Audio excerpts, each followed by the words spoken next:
បាទសូឡូមុនកាយនឹងគោរពជម្រាបសួរលីលតាបងប្អូនពុកម៉ែមីងអ្នកគ្នាជាទីគោរពស្រឡាញ់រាប់អានបាទសូមស្វាគមន៍មកកាន់វីដេអូទំរេចឆ្នោតយួនបាទសម្រាប់ថ្ងៃទី24ខែមករាឆ្នាំ2026បាទបងប្អូនសម្រាប់ថ្ងៃនេះផងដែរខ្ញុំបាទក៏បានធ្វើការរៀបចំនិងធ្វើការសម្រិតសម្រាំងបាទនៅទំរេចលេខឆ្នោតយួនដើម្បីយកមកធ្វើការចែកជូនទៅកាន់បងប្អូនលីលតាទាំងអស់គ្នាដែលនិយមលេខទាំងអស់គ្នាសម្រាប់កំសាន្តនិងដើម្បីយកទៅធ្វើការផ្សងសំណាងចឹងបងប្អូន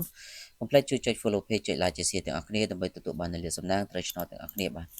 អញ្ចឹងយើងចូលទៅកាន់តម្រុយរបស់យើងតែម្ដងសម្រាប់ឆ្នោតយួនថ្មីម៉ោង1កន្លះសម្រាប់បងប្អូនពុកម៉ែមីមីងទាំងអស់គ្នា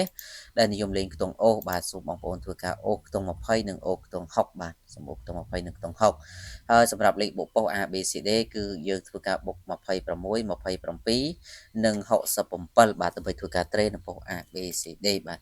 ហើយចំពោះបងប្អូនលោកយាយតាទាំងអស់គ្នាបាទដែលមានបំណងចង់បាននៅសម្លេងលេខច្បាស់ល្អលេខ VIP ម៉ោង4កន្លះ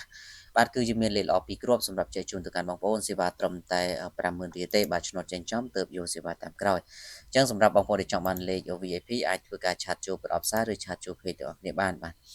សម្រាប់ម៉ោង6កន្លះវិញសូមពុកម៉ែមីមីងធ្វើការអូសខ្ទង់0និងអូសខ្ទង់9សម្រាប់ខ្ទង់0នេះលេខបូករបស់យើងគឺយើងបូក06 07និង92លេខ ABCD បាទសម្រាប់ម៉ោង6កន្លះបាទអញ្ចឹងដូចបានជម្រាបជូនខាងលើសម្រាប់បងប្អូនដែលចង់បាននៅតម្រុយលេខច្បាស់ល្អលេខ VIP សម្រាប់បងប្អូនដែលចាក់ឆ្នោតដែលត្រូវ